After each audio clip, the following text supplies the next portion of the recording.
Ulrich Atindéo, bonsoir. Bonsoir à vous, Patrice Avala, et bonsoir à ceux qui nous suivent actuellement. Joël Toubé, bonsoir. Bonsoir Patrice Avala, bonsoir à toutes et à tous. Le paysage politique béninois est en pleine recomposition après le vote à l'Assemblée nationale du nouveau code électoral et de la nouvelle charte des partis politiques. Les grandes formations politiques traditionnelles vont-elles disparaître pour être en phase avec les nouvelles dispositions en vigueur? Une interrogation qui nous intéresse cet après-midi dans Boulevard des Opinions. En tout cas, ce week-end à Porte-Nouveau est née une coalition pour soutenir les actions du chef de l'État, le président Patrice Talon. Il s'agit de la coalition pour un Bénin révélé que commande le ministre Adidiatou Matisse. Ulrich Atindéo, la question est à vous maintenant. Est-ce qu'on peut comprendre que c'est l'heure pour les partis traditionnels de disparaître, bien entendu, de l'échiquier politique national? Disparaître, je dirais non. Disparaître, je dirais non. Mais il est de bon ton que, puisque la loi a été déjà votée, on parle désormais de grands regroupements. On veut déjà que nous ayons de grands blocs. Je dis, si vous avez le poids, si vous pouvez faire le poids, par exemple, pour regrouper, pour avoir au cours d'une élection les 10% escomptés, c'est dire que vous êtes déjà un grand regroupement et on peut, ou sinon d'autres partis, c'est-à-dire les partis qui n'ont pas autant de poids que vous, qui n'ont pas autant d'électeurs que vous, peuvent donc se joindre à vous. Donc, demandez si les grandes formations politiques doivent nécessairement disparaître.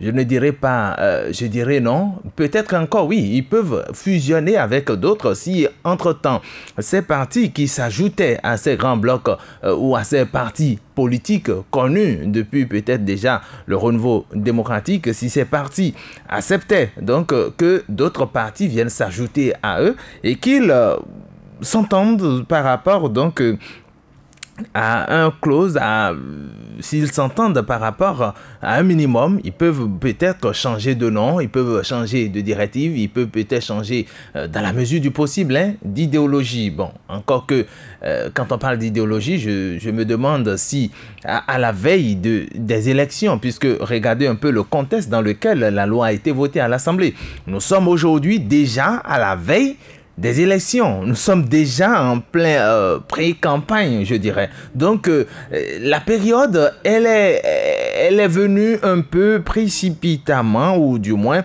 le vote est intervenu un peu, je dirais, tard. Ben, c'est pas encore tard, puisque nous sommes dans le temps réglementaire, mais les partis politiques ont juste le temps de se fusionner, de créer désormais de grands blocs. Ceux qui savent ou ceux qui comptent sur eux-mêmes, comme quoi ils sont capables donc de mobiliser les 10% ou de répondre aux exigences d'accord, des partis politiques ou des grands blocs aujourd'hui, ceux-là peuvent se targuer donc la main sur la poitrine ou peuvent se dire nous pouvons d'accord regrouper ces 10% ou aller même au-delà et ils peuvent rester dans leur coin espérant peut-être que d'autres partis ou d'autres leaders de partis politiques, puisque nous savons que nous en avons beaucoup ici, les partis politiques chaque week-end on en crée, et puisqu'il faut finir effectivement avec, on peut avoir plusieurs partis, mais on aura désormais de grands blocs politiques à qui on peut peut-être parler avec qui on peut peut-être parler de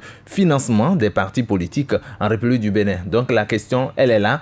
On ne peut pas, peut-être pour l'instant, parler de disparition, encore que nous savons que les partis politiques que nous avons aujourd'hui, est-ce que ces partis politiques font le poids nécessaire? On a vu le PRD par rapport aux dernières élections.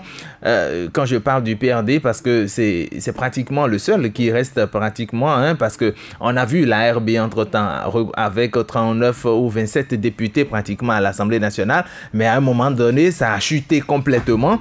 Et on a vu, seuls les FCBE ont pu quand même se faire une bonne part de tout ce qu'on a eu à l'Assemblée ou sinon à la dernière législative. Donc c'est dit déjà que si nous allons prendre déjà, encore que les FCBE était à l'époque une coalition, une alliance de partis politiques. Donc c'est dire que si nous allons prendre les partis politiques, il leur sera difficile donc d'avoir c'est 10%. Par conséquent, il leur est conseillé d'aller vers les grands groupes. Oui, le conseiller politique des partis politiques cet après-midi, Ulrich Atindéo. Alors, Joël Tchobé, est-ce que avec ces nouveaux textes votés au niveau de notre Parlement, on ne pourrait toujours pas assister à la création de ces petits blocs politiques comme on le constate tous les week-ends? Ulrich Atindéo l'évoquait.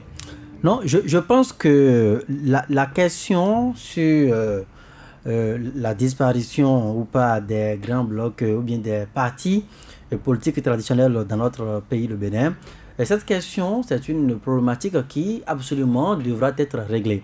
Réglée à mon sens parce qu'il a commencé par donc vous faire l'histoire. Quand vous prenez un peu le parcours de ces grands blocs-là, quand je parle du PRD, je parle du PSD, je parle de la RB, les trois partis quand même qui ont pu subsister au temps, qui ont résisté à l'épreuve donc du temps et qui, tant bien que mal, se débattent quand même sur l'échiquier politique. Vous voyez que c'est comme une courbe qui n'est pas ascendante, mais c'est une courbe descendante. C'est-à-dire que les performances du point de vue politique, les performances au cours des élections, que ce soit au niveau des élections législatives, même au niveau des élections locales à la base, et en passant par l'élection présidentielle, vous voyez que les suffrages et le nombre de voix engrangés par ces partis, ça va à reculons. Ce qui voudra dire que quoi? Les partis politiques au Bénin ont péché, les grands blocs surtout ont péché par ce qu'on pourrait appeler le maintien de l'électorat. C'est un peu de ça qu'il s'agit. Et lorsque un chef d'État vient au pouvoir, dans un contexte où nous avons la fragilisation donc des partis politiques traditionnels dans notre pays, le Bénin, et le chef de l'État promeut maintenant de grands ensembles. Parce qu'on ne veut plus voir les partis donc de quartier, les partis de rue, les partis de hameaux, les partis même de chambre à coucher, comme me le disait il y a quelques jours un acteur politique. On ne veut plus voir ça. Désormais, on veut considérer le pays et non, du contraire, on ne veut plus voir les partis donc de village. Quand c'est comme ça, alors il est pour moi indispensable. Il est indispensable que l'action politique qui doit suivre les axes des acteurs politiques aujourd'hui doit pouvoir aller dans le sens de la disparition de ces partis identitaires au profit donc de grands ensembles. Moi, je suis parfaitement en phase avec cette politique-là parce qu'après 25 ans, après 28 ans de processus démocratique, il est inadmissible, il est intolérable qu'on puisse continuer par entretenir donc ce flou, cette pagaille-là dans l'arène politique où vous pouvez créer. Il a dit également tout à l'heure que chaque week-end actuellement, il y a des partis qui se créent. Mais de plus en plus, quand vous prenez une distance par rapport à cette façon de fonctionner, vous vous rendez compte que ça participe plus à de la stratégie politique que surtout, vous voyez que c'est dans le rang des acteurs qui soutiennent les actions du chef de l'État que les partis là se créent. Et c'est dans le même camp où nous enregistrons alors beaucoup de démissions. Dans le même camp, nous enregistrons alors la naissance d'une kyrielle de coalition. Au départ, on nous a parlé donc d'une coalition qui serait une coalition tricéphale, pour ne pas dire à trois visages, où on a commencé par voir les blocs progressistes d'un côté, on a vu un autre bloc se former, voilà, la coalition Bénin en route qui existait. Il y a eu ce qu'on a appelé le regroupement, notamment des grands pôles du Nord, qui existent également. Mais à la surprise générale de ce qui était annoncé, vous vous rendez compte aisément que le nombre de blocs qui se forment pour soutenir le chef de l'État, nous pouvons continuer par les compter à part les trois. Le week-end, on a eu la coalition pour un Bénin révélé. Il y a eu la coalition, le Bénin en route, on en a déjà parlé. Et chaque week-end, il y a des partis qui se créent. Ces partis qui se créent là, posez-vous la question de savoir, suivant quelle philosophie politique, suivant quelle ligne philosophique en matière de politique, le chef de l'État lui-même, parce que qui ne dit rien comme ça, le chef, s'il n'était pas d'accord avec la création tout azimut donc des partis, il aurait pu dire arrêtez-moi ça. Ça n'a pas été fait. Ça veut dire que pour moi, le chef de l'État également, il laisse ces jeunes regroupements se former, ces partis politiques-là se former, même si lui-même prône les grandes coalitions, il les laisse se former et voit un peu quelle peut être la force, la puissance de ces petits partis qui se créent actuellement et qui certainement vont dans un élan de synergie se mettre ensemble par rapport maintenant aux partis traditionnels qui existaient déjà. On va voir le PRD actuellement qui résiste encore pour s'effondrer dans un grand bloc politique actuellement. Et vous avez vu le discours que quand la représentante du PRD a été invitée à cette coalition pour un Bénin révélé dernièrement, quand vous voyez un peu la trame du discours, comment ça a été rédigé, vous voyez très bien tout de suite que le PRD n'est pas encore prêt en tant que parti à se fondre dans un grand bloc. Au contraire, le PRD reste donc statique et fait donc des appels de pied à ses partenaires, à ses alliés de la mouvance pour dire nous comptons sur notre force, nous sommes un grand parti politique et donc comme le chef d'État veut qu'on puisse travailler ensemble, nous on est ouverts à tout le monde, vous pouvez venir. Maintenant, jusqu'à là où nous parlons, quels sont les partis, les micro-partis qui ont épousé, qui veulent épouser le PRD? Je n'en trouve pas pour le moment. Je trouve qu'il faut encore être plus regardant, observateur et voir un peu le point de chute donc de tout ceci. Ulrich, attendez-vous à voir la grande mobilisation le samedi dernier au stade Charles de Gaulle à Porto-Novo avec cette coalition dite Coalition pour un Bénin révélé que dirige le ministre Adiatou Matisse? Est-ce qu'on pourrait dire qu'avec ça, on ira d'un moment à l'autre à un grand ensemble politique qui va couvrir tout le territoire béninois, puisque c'est de ça il est question aujourd'hui avec la nouvelle charte politique? Un grand ensemble pour couvrir tout le territoire national. À cette étape des choses, je ne peux l'affirmer. J'attends comme tout citoyen et c'est là justement que le bas blesse encore parce que pour moi, on aurait peut-être attendu les élections. C'est peut-être à partir des élections, les premières élections, juste après le vote du code électoral ou de la charte des partis politiques, que nous allons donc définir les grandes formations politiques. Parce que lorsqu'on commence ou lorsqu'on dit nous voulons désormais de grands ensembles, nous voulons des partis politiques qui soient quand même représentatifs, nous voulons de grands blocs où il faut fédérer désormais les actions, les énergies. Mais je dis, nous allons toujours continuer, nous allons dissoudre des petits partis ou des micro-partis et nous allons en créer d'autres. Parce que, c'est-à-dire sous le couvert ou sous le nom peut-être de grands ensembles. Parce que lorsque les petits se rassemblent, lorsque les petits ou les petits partis politiques vont se rassembler pour vouloir créer un bloc, mais c'est encore là un autre problème. Tout à l'heure, Joël parlait de ces partis politiques, on a cru peut-être au départ, parce que ce n'est qu'un secret de polichinelle, qu'on dise que le chef de l'État a voulu qu'il y ait 3 blocs qui l'accompagnent au cours des prochaines élections. Encore qu'officiellement, il ne l'a pas dit. C'est pourquoi donc je parlais de secret de polichinelle. Maintenant, que nous en soyons à 4, c'est dire, alors que nous ne sommes pas encore à la fin.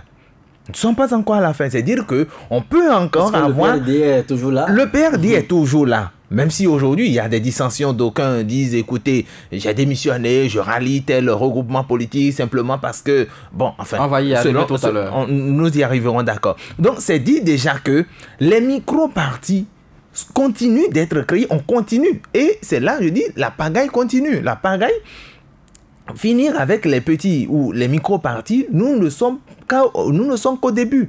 Parce que ceux-là qui vont peut-être prétendre, je prends par exemple, c'est un exemple que je donne, ce n'est peut-être pas parce qu'il s'agit de la mouvance présidentielle. Non, je peux peut-être donner de tous les côtés. Je prends par exemple déjà Bénin en route. Oui. Bénin en route n'a jamais été à une élection. Bénin en route n'a jamais été à une élection. Maintenant, Bénin en route, je suppose que Bénin en route allait aux prochaines élections. Et qui ne retrouve pas, on nous a vanté le mérite de tous ceux-là qui aujourd'hui sont ou se retrouvent autour de ce grand regroupement ou de ce parti politique.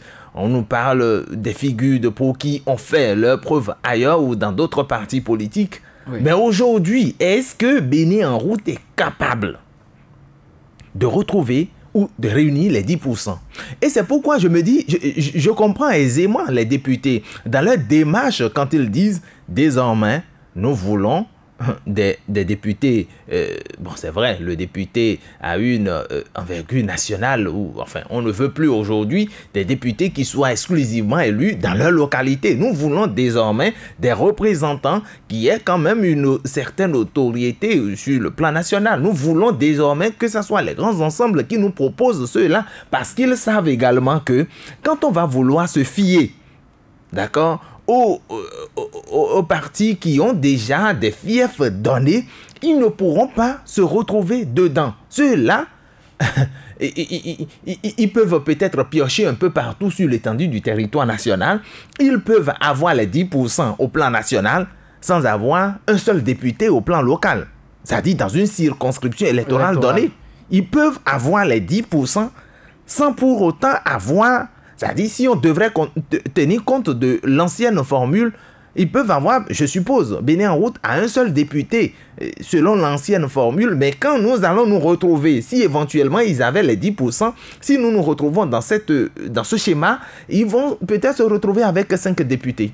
Donc voilà, en fait, l'objectif de ces parlementaires, finir avec les fiefs, fini avec ces anciens partis politiques qui comptaient également sur le fief, et désormais nous allons vers quelque chose de plus englobant. Donc nous aujourd'hui, puisque nous n'avons pas encore une élection pour apprécier, pour dire oui, nous, on a connu par le passé les FCBE, les Foscori pour un Bénin émergent. Au cours des dernières législatives, ils ont caracolé, ils ont pris, je crois, à l'époque, 39 députés. 39 députés, ils avaient 39 députés. Alors, si on devrait même tenir compte de la nouvelle formule, mais à l'époque, les FCBE seraient peut-être à 98% les représentants du peuple béninois au Parlement.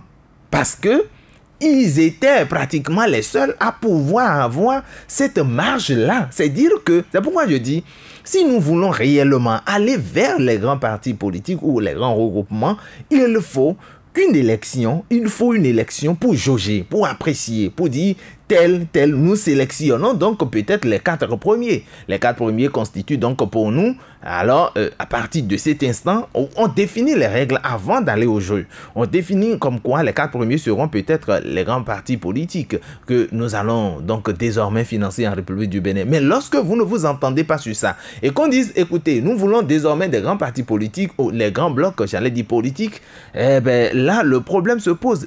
On continue, les négociations jusqu'à cette heure-ci continuent. Je me demande, c'est peut-être, et c'est là, ça me fait rire parce qu'il y a un député qui, lors des débats pour l'adoption du nouveau code électoral, disait ou s'adressait, j'ai oublié son nom, il s'adressait au président de l'Assemblée, il parlait même en langue nationale Gon, il disait parce que ils savent que tu ne peux pas avoir les 10%. Ils savent que tu ne peux pas avoir les 10%. Et tel que toi aussi tu lésines, tu ne vas pas, tu ne choisis pas pour le moment ton camp, tu ne veux pas te fusionner, tu ne veux pas disparaître ou faire disparaître les forces et le parti pour le renouveau démocratique. Alors, sache que il y a l'épée Damoclès qui plane sur ta tête. Donc, tôt ou tard, ton parti va disparaître. Ton parti va disparaître. C'est pourquoi je dis, aujourd'hui, aller vers les grands regroupements politiques, nous sommes tous d'accord là-dessus. Maintenant, comment est-ce que nous sommes en train de vouloir aller vers ces regroupements politiques? Quand vous prenez par exemple l'USL. L'USL aujourd'hui... n'a jamais aussi été à une élection un peu comme Bénin en route. Mais quand on pense déjà à l'USL, on voit l'image d'un candidat ou d'un ancien candidat derrière par exemple l'USL, en la personne du président Sébastien Germain Adjavon. Donc c'est dire que rien que pour ça, le Béninois ou l'électorat qui tout au moins avait lui par exemple voté pour lui, on peut espérer encore de cet électorat-là. On peut. Je dis, on peut espérer de c'est pas automatique. Non, ce n'est pas automatique. Les choses aujourd'hui ne sont pas automatiques. Vous avez parlé tout à l'heure de la grande mobilisation qu'il y a eu au stade Charles de Gaulle. Mais je dis, grande mobilisation, nous sommes dans la période électorale. Et le peuple s'apprêtait également à entrer dans cette messe ou dans cette fête. Hein, parce que pratiquement, c'est une fête pour eux. Quand ça commence comme ça, ils savent que... On reste pas dans le décalé. Non, pas du tout. C'est-à-dire, c'est la période pour également arrondir le chiffre d'affaires. C'est-à-dire, aller dans tous les sens. Et vous allez ils seront tout à l'heure avec l'USL, ils seront tout à l'heure avec Bénin en route. Après demain, ils sont des progressistes. Ils sont partout. Ils peuvent changer de casquette, mais après tout, ce peuple-là décide lorsqu'il y a un scrutin. Et c'est bien tout à fait. Que le peuple béninois va faire. Justement, le peuple va décider. Le peuple va décider. Et si déjà, il y a déjà une coalition pour un Bénin révélé qui vient à Porto Novo, dans le fief du PRD, pour lancer ces opérations, c'est dire que c'est dangereux pour le parti du renouveau démocratique. Vous voulez parler comme l'autre député. Alors, Joël Tchogbe, à l'avènement de chaque président, on assiste à ces jeux politiques. Déjà depuis le président Mathieu Kérékou, nous avons eu l'Union pour le Bénin du futur. Avec le président Nicéphore Dieudonné Soglo, nous avons eu la Renaissance du Bénin. Avec le président Boni Yayi, on a eu les Foscori pour un Bénin émergent. Et à l'ère de la rupture avec le président Patrice Talon, ils sont nombreux, ces partis qui naissent. Est-ce que cela ne repose pas à ce problème de la provenance de nos présidents que nous élisons depuis l'avènement de la démocratie? Non, effectivement, cela tire ses racines dans cette conception messianique que nous avons de la fonction présidentielle où on pense que pour moi, l'acteur politique, celui qui doit diriger le pays, il doit être un messie. Ça, c'est une conception qui relève de l'ordre du divin. S'il doit être envoyé à défaut de Dieu, il faut qu'il soit envoyé par le pape depuis Rome. Et donc, quand vous avez comme ça, et que les partis politiques ont travaillé à échouer lamentablement sur l'échiquier politique, tout au moins à ce niveau, après 28 ans, aucun président de la République n'a été quand même militant, n'a eu un parcours véritablement d'un militant au sein d'un parti politique. Ça voudra dire que quoi? Les partis politiques, à partir de cet instant-là, ont montré quand même leur carence à pouvoir convaincre la population, les électeurs. Et c'est ce qui fait d'ailleurs que dans ce climat de crise de confiance, agrémenté par les coups bas que eux-mêmes qu'ils se font à l'interne, c'est ça qui explique que à chaque élection présidentielle, eux-mêmes ils s'entendent pour ne jamais désigner de candidat. Et c'est un opérateur économique peut-être qu'on propulse la tête, ou c'est un homme providentiel qui peut-être qui sort du néant, qui a eu à faire carrière dans une institution financière à l'étranger. On a eu le cas de Boni Yayi, on a eu le cas de Nicéphore Soglo, qu'on bombarde seulement la tête de notre État, ou c'est comme ça continue. Ça vous a dit que quoi? Aujourd'hui, pour moi, si nous avions un chef d'État, depuis 1990, on avait quand même des chefs d'État qui ont un parcours militant et qui ont milité depuis le bas âge, qui ont été à une école du militantisme politique. Je pense que le débat serait complètement un autre débat que celui que nous faisons actuellement. Et c'est d'ailleurs pour ça que, comme je n'ai pas de parti politique, comme je n'ai pas milité dans un parti politique, quand je viens au pouvoir, et comme j'aime à le dire, le pouvoir c'est comme pratiquement maintenant le miel. Et autour de ça, ça agglutine les mouches. Vous comprenez ce que ça veut dire? Donc, le chef vient, il n'a pas de casquette, il n'a pas de couleur. Donc, tout le monde peut venir à lui. Il est ouvert. Il n'a pas de camp. C'est pas comme on dit les démocrates contre les républicains aux États-Unis, où nous savons que les deux blocs sont connus. Lui, il n'a même pas de parti politique. On ne sait pas dans quel courant politique il faut le classer. Est-ce que c'est un républicain? Est-ce que c'est un démocrate?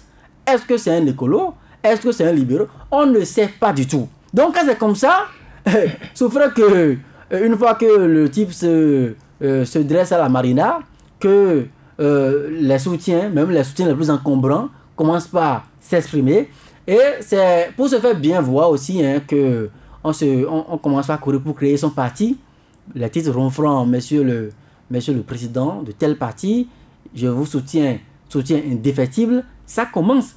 Ça veut dire que nous sommes dans une crise des valeurs dans l'arène politique, dans une crise des valeurs même du point de vue de l'éthique politique.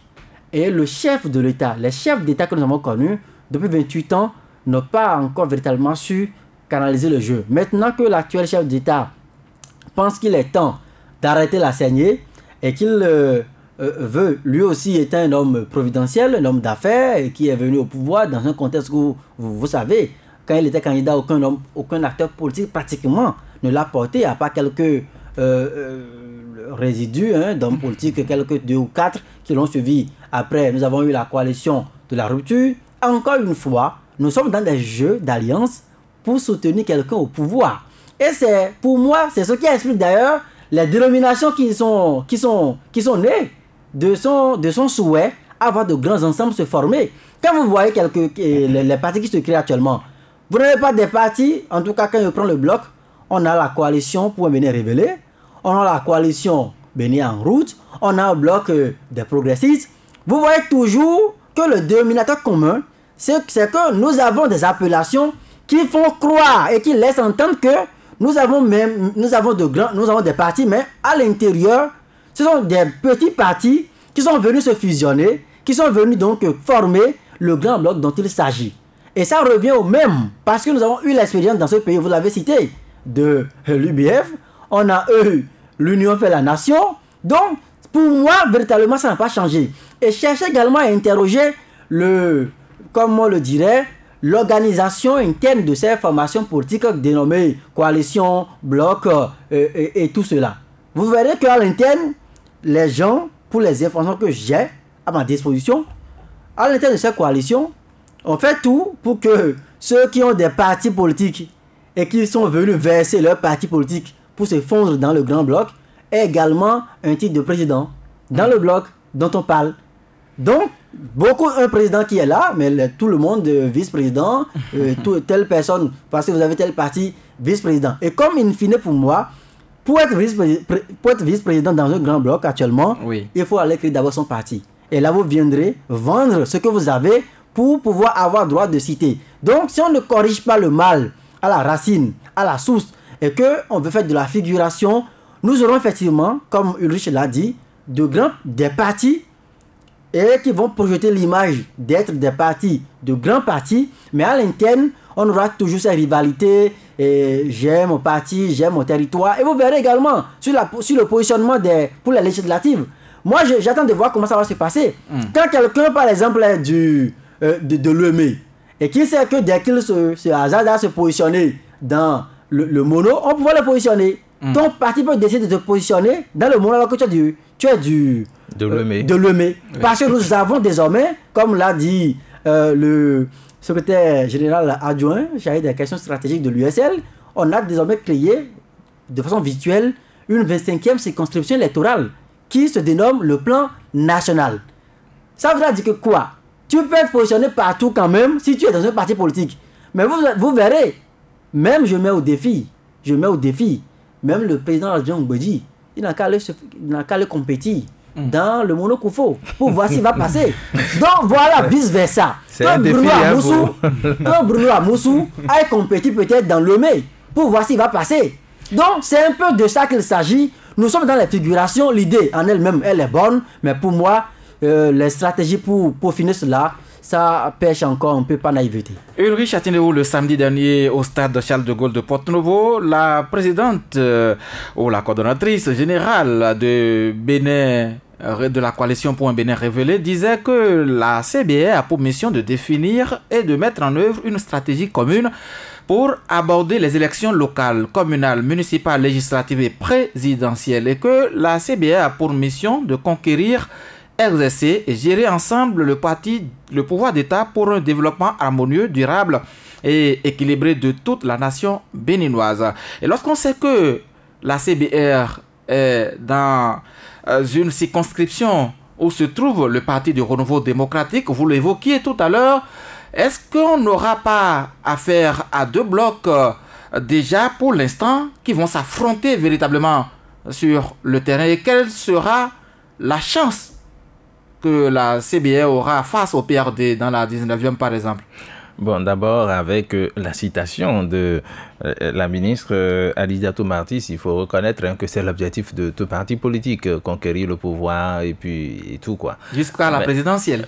Tout à fait, tout à fait. Maintenant, est-ce qu'ils ont les moyens? Parce que, je l'ai dit et je le répète encore une fois, ceux qui aujourd'hui se réclament ou tout ce qu'on crée aujourd'hui comme coalition, grand bloc, il n'y a pas un baromètre, il n'y a pas quelque chose pour mesurer la teneur ou pour dire si c'est vraiment grand, si ça peut vraiment faire le poids lors d'une élection. Il faut encore attendre parce que je me dis, et ça je continue de le dire, je me dis que vous serez déçus au lendemain des prochaines élections parce que vous allez constater que toutes ces formations politiques n'étaient que des micro-partis qui se sont fusionnés pour devenir encore un autre micro-parti. C'est votre avis? C'est mon avis, c'est mon avis, c'est mon avis. Et non, vous aurez le temps de constater, vous aurez le temps. 2019 n'est plus loin. Vous allez vous demander, mais pourquoi les Béninois ont toujours choisi des gens qui sortent du rien, quoi, du néant, où ils viennent comme ça et puis on les plébiscite à la marina. Mais c'est parce que le Bénin est à la recherche de quelque chose. Le Béninois, c'est ce qui se passe aujourd'hui dans les formations politiques. Les formations politiques, bon, on a parlé du financement, attendons de voir. Maintenant, vous avez posé une question, à savoir la guerre qui pourrait y avoir sur le terrain entre les formations politiques se réclamant peut-être du même bord ou c'est-à-dire appartenant à la mouvance présidentielle. Mais je dis déjà que il sera question d'un coaching où ils vont peut-être s'entendre. Et vous savez comment ça se passe quand je sais qu'il y a un adversaire redoutable. Tout le monde sait par exemple que dans l'OMB, il y a tel qui sont quand même des rassembleurs, des gens qui peuvent mobiliser la foule. Il ne faut pas des adversaires aussi coriaces comme eux pour les affronter sur le terrain. Vous peut-être vous positionnez des gens qui pour eux seront des matchs amicaux, c'est-à-dire des gens qui vont leur faciliter la tâche ou leur permettront de vite mobiliser le nombre de personnes qu'il faut donc pour se retrouver en tête pour aller à l'hémicycle. Donc il sera peut-être question de s'entendre. Le chef de l'État certainement va les appeler et ils vont peut-être s'asseoir, définir ceux-là qui seront tête de liste. Et ben c'est ce qu'il faut déjà retenir quand je prends la liste des 62 actuellement à l'Assemblée. Quand je fais un peu les calculs, nous avons 24 circonscriptions électorales. Est-ce que ces 62 pourront tous être tête de liste? Non. Bon, c'est dit déjà que vous comprenez que si entre-temps on devrait, d'accord, miser sur, si on devrait miser sur les têtes de liste pour donc aller à l'Assemblée, ces 62 ne reviendront pas. Ils ne reviendront pas. Maintenant, ils vont peut-être également se positionner dans plusieurs partis politiques ou regroupements politiques. Et là encore, il sera difficile puisque naturellement, qu'on le veuille ou non, certains vont s'affronter sur le terrain. Maintenant, avec cette 25e circonscription scolaire dont on parlait. Circonscription électorale. Nous sommes aussi proches de la rentrée. Nous sommes aussi proches de la rentrée. Vous ne décalez que par toute l'information. Bon, d'accord. Donc, voilà. Donc, avec cette 25e circonscription, on peut peut-être penser que on peut racheter des gens dans certaines circonscriptions. Et c'est là que le peuple béninois ne se retrouvera pas dans ce qui est décidé, dans la décision de la Sénat ou de la Cour constitutionnelle. On dira, mais écoutez, on n'a pas voté pour X, on n'a pas voté pour Y. On leur dira, écoutez, c'est parce que votre parti n'a pas pu... les 10%. N'a pas fait un bon score. N'a pas fait un bon score, tout à fait. Par conséquent, il fallait retrouver ou racheter quelqu'un ici et c'est telle personne. Et ça serait lorsque les règles du jeu ne sont pas aussi claires que ça, lorsque vous n'expliquez pas aussi clairement les choses pour que tout le monde soit quand même au même pied, ou c'est-à-dire puisse aller à la compétition ou pour tout le monde puisse compétitionner dans les mêmes conditions, c'est déjà difficile. Et cela peut plus tard générer, j'allais dire, des difficultés, des contestations ou des murmures. Ça peut générer beaucoup de choses. Ça peut générer. C'est pourquoi je dis, aujourd'hui, le plus important, on peut laisser chacun former son bloc ou sa formation politique. Liberté d'association. La liberté d'association, bien entendu. Vous allez constater qu'il y a d'aucuns qui ne se gênent même pas. Le chef de l'État lui-même, autour de sa personne, il va former son bloc tout à l'heure. Vous allez voir. Donc, si nous sommes déjà à 4, on peut peut-être aller à 5 avec la mouvance présidentielle. Hein. Le chef de l'État va former puisqu'il sait qu'il a été... Est-ce que le chef de l'État n'est pas déjà plus proche du bloc progressiste? Quand on voit ceux qui sont... C'est votre lecture. Non, mais quand on voit ceux qui sont dans ce bloc-là, quand on voit ceux-là, on voit la prise de position de ces personnes-là, leur proximité avec le chef de l'État. Pour moi, la lecture que je fais directement, même si le chef de l'État reste silencieux, ne parle pas et observe tout le monde, regarde, comme je le dirais, ses enfants se débattent sur le terrain, il a lui-même sa préférence. Il fait sa lecture. Une 5e coalition n'est pas à rejeter. Pas du tout. On peut avoir une 5e coalition soutenant donc les actions du chef de l'État. Jusque-là, le PRD n'est pas encore casé. Non, le PAD... Et pourtant, le PAD soutient les actions. Le PAD, c'est un parti politique. Voilà, le PAD, c'est un parti politique. Oui, mais dans 10 députés à l'Assemblée, des conseillers, même si de plus en plus le parti a été érodé par les dissensions, les démissions en cascade. Nous avons eu le cas de 11 ou bien de quelques 21 ou bien 31 à Boumekalavi. Dernièrement, maintenant... Oui, puisque vous en parlez, Joël Togbé, l'actualité, c'est aussi ça, avec le Parti du Renouveau démocratique qui connaît des difficultés. On en a connu au niveau de la Renaissance du Bénin. On en a connu au niveau du Parti social-démocrate. On en a également connu au niveau du PRD auparavant avec le PRD Nouvelle Génération. Aujourd'hui, le PRD revient avec des dissensions, vous l'avez évoqué. Aujourd'hui, c'est au niveau d'Akrom et Serreté, même le premier adjoint au maire, le deuxième adjoint, avec des conseillers locaux. On a eu une sortie médiatique cet après-midi sur laquelle on reviendra certainement. Joël Togbé, est-ce que déjà les grands partis politiques traditionnels ne tendent pas vers leur disparition? Parce que ceux qui sont partis récemment du Parti du Renouveau démocratique, d'autres se disent appartenir désormais à un bloc qui soutient le président Patrice Talon, d'autres qui se rallient à l'USL du président Sébastien Germain Adjavon. Non, mais c'est l'hécatombe total. Et puis, en réalité, je dis... nous avons déjà eu à faire ce débat dans ce studio plusieurs fois. Je pense que la direction nationale, je pense que c'est de ça qu'il s'agit au niveau du PRD. La direction exécutive nationale, oui. C'est pas un peu pour chapeauter un peu le parti. Je pense que les leaders du PRD sont en train de pécher par naïveté. Quand on a 76 ans et quand on a été tout ce qu'on a été, un CV politique assez fourni comme ce dont dispose actuellement le président de l'Assemblée nationale, le maître Adrien Ngbeji. Je dis, on ne fait pas, on ne commet pas, on ne peut plus accepter qu'un homme de cette expérience-là puisse commettre des péchés de jeunesse. Parce que quoi? Vous soutenez, vous avez forcé votre soutien pour soutenir un chef d'État. Vous l'avez combattu ouvertement. C'est que nous sommes en politique, Joël Togbé. Écoutez, vous ne pouvez pas. C'est la réelle politique en réalité. Aujourd'hui, le PRD a un problème.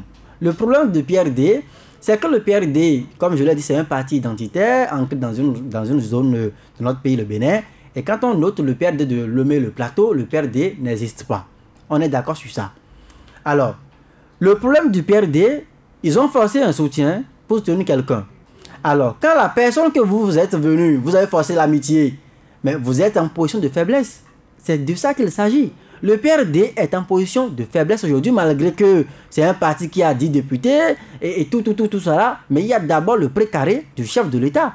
Il y a les rupturiens de souche. Il ne faut pas l'oublier également. Ceux qui sont les ouvriers de la 25e heure, également, c'est les places qu'on leur réserve naturellement. Donc, le PRD qui continue de jouer solo, et qui dit, je suis un grand parti politique, est-ce que, comme Ulrich a posé la question, est-ce qu'aujourd'hui si le PRD va seul aux élections, est-ce que le PRD peut avoir les 10%? J'attends de voir les statistiques alors. Alors, mais le problème qui se pose aujourd'hui, c'est que quoi? Le PRD est là, mais comme il ne veut pas s'assouplir, comme le PRD résiste encore, pour se fondre dans des grands blocs. Il faut observer ce qui se passe avant de se décider. Non, mais voilà, mais le temps d'observation commence pas à agacer les alliés politiques du PRD. Et la conséquence, c'est que quoi? Au sein même de la majorité au pouvoir, il y a des coups bas qui s'observent, des mouvements migratoires qui s'observent entre partis qui soutiennent le chef de l'État et les démissions, vous l'avez dit vous-même, du PRD, on saute pour tomber dans une autre coalition qui soutient toujours qui? Le chef de l'État. On a eu le cas du réseau Atao, les gens ont démissionné, on rejoint Moël. Quelques jours seulement après pour dire, nous quittons le réseau Atao, mais nous soutenons maintenant Jacques Ayadi avec son Moël, toujours le chef de l'État. PRD, on a eu le cas d'Abou Mekalavi. Démission, l'atterrissage, c'est au niveau de la ND avec Barabé Dassigli. Aujourd'hui, c'est à commisérité, des gens qui démissionnent, pas des moindres, des élus quand même communaux et locaux qui démissionnent et qui disent, nous soutenons également une autre coalition, toujours le chef de l'État. Les autres qui ont peut-être eu marre de rester dans ce silence, ont dit, nous rentrons dans l'opposition. Donc pour moi, peu à peu, le bloc solide que constituait le PRD est en train d'être érodé. Et donc, comme on ne veut pas abattre l'arbre par les branches, on est en train de travailler à déraciner tout doucement l'arbre. Et le PRD doit pouvoir vite se réveiller. Sinon, un beau jour, Maître Adrien Mbodi va se réveiller, va voir qu'il ne reste que lui, peut-être, et 5 députés ou bien 2 députés au niveau donc du parti. Et en ce moment-là, les négociations avec ces alliés politiques-là seront un peu plombées. Donc il est encore temps, pendant qu'il dispose encore de 10 députés, pendant qu'il y a encore des conseillers qui le soutiennent, pendant qu'il a encore peut-être des élus dans des communes, dans des mairies, et qu'il peut encore parler, que ça peut porter, il est encore temps pour lui de rapidement lire le jeu politique. Sinon, s'il se tait, je suis sûr, dans 2 semaines, dans quelques jours, vous verrez encore des démissions au niveau du PRD, et ils vont migrer du PRD pour soutenir une autre coalition. Et le ciel qu'on envoie directement, messieurs, nous voulons maintenant de grands blocs. Le PRD donc que vous incarnez, on n'en veut plus. C'est de ça qu'il s'agit. Le PSD est en train de disparaître tout doucement. Mais le dossier est devant la justice, mais n'a pas encore dit son dernier mot. Vous savez que la justice a tranché. Et on a débouté l'aile Golou. L'aile Golou a perdu le procès. Et Bruno Amoussou et le camp Bruno Amoussou a remporté. Et déjà, même au niveau de l'international, le camp Bruno Amoussou a écrit une lettre pour demander quand même qu'on puisse décharger de ses fonctions Emmanuel Golou, qui assumait un poste politique au niveau donc de l'Afrique de l'Ouest, qui représentait donc les socialistes là. Pour l'international socialiste. Voilà, donc je pense que aujourd'hui pour moi, si Bruno Amoussou rapidement a lu le jeu, il s'est casé, et Adrien Mbedji doit pouvoir également lire ce jeu-là pour ne pas voir son parti complètement érodé. Comme l'a dit le député, le parti va mourir. J'ai aimé la fin de l'analyse de Joël, que le début où il parlait déjà de l'hécatombe au niveau donc du parti du Renouveau démocratique. Il faut attendre les prochaines élections donc pour parler d'hécatombe. Est-ce que vous prévoyez, vous, une descente aux enfers pour le PRD? Mais écoutez, nous avons... ça, c'est un exemple parmi tant d'autres, parce que les grands partis politiques, il y en a sur le terrain. Ce que nous oublions parfois, c'est vrai. C'est l'hécatombe quand même. Nous parlons de grands regroupements, mais le Béninois n'a pas encore oublié, d'accord, cette appartenance, ou c'est-à-dire le fait déjà de voter pour son frère, ou du moins cette affiliation, hein, d'accord, qui ne dit pas son nom. Mais ceux qui se sont réunis le week-end au stade Charles de Gaulle ont des frères aussi à Port-Nouveau. Je continue en disant, on a vu tout à l'heure, vous avez rappelé la dissension qu'il y a eu entre-temps. Je veux parler de Camaro Fassassi qui, entre-temps, a dit, écoutez, je ne veux plus de ce PRD-là, il faut donc désormais une PRD... Qui se réclamait d'être propriétaire du PRD. Voilà. Un PRD rénové. Mais écoutez, vous avez vu, mais ce parti, PRD Nouvelle Génération, est-ce que il y a eu de représentants entre-temps à l'Assemblée nationale. Mais le PRD de Maître Adrien Mbouedi a toujours eu des représentations. Vous avez vu, lors des dernières élections, on a vu d'abord les élections législatives. Vous avez vu le score. Ils ont eu au moins... On n'oubliera pas aussi NCC, notre cause commune. Ils ont eu 10 députés. Oui, tout à fait, il y a NCC. Mais lors de la présidentielle, lorsqu'ils ont soutenu le candidat... Lionel Zinsou, voilà, vous avez constaté que entre-temps, mais il n'y a pas eu cette ferveur des Ouémenous ou des Porto-Noviens, entre autres, pour donc soutenir ce candidat. Donc, c'est dire que dans la mentalité de ces Béninois, il y a toujours l'image de Maître Adrien Mbouedi derrière le PRD. Mais il se fait que vous-même, vous avez fait une analyse tout à l'heure. Vous avez montré que le PRD peut aller compétir seul. Le PRD peut aller compétir seul. C'est pourquoi je dis... Mais si le PRD s'obstine à préserver son territoire, le problème c'est quoi? Dès qu'on va finir les élections, les women dont vous parlez, ils vont voter tous pour leur frère Adrien Mbouedi. De toutes les façons, nous serons là à suivre l'actualité politique. Merci à vous, Joël Togbe. Merci Ulrich Atindéo. Lui, il a assuré la mise en onde de cette émission. Il s'appelle Georges Ponou. J'étais Patrice Savala. Je vous retrouve demain pour un autre numéro de votre émission intégrale. Bonsoir chez vous.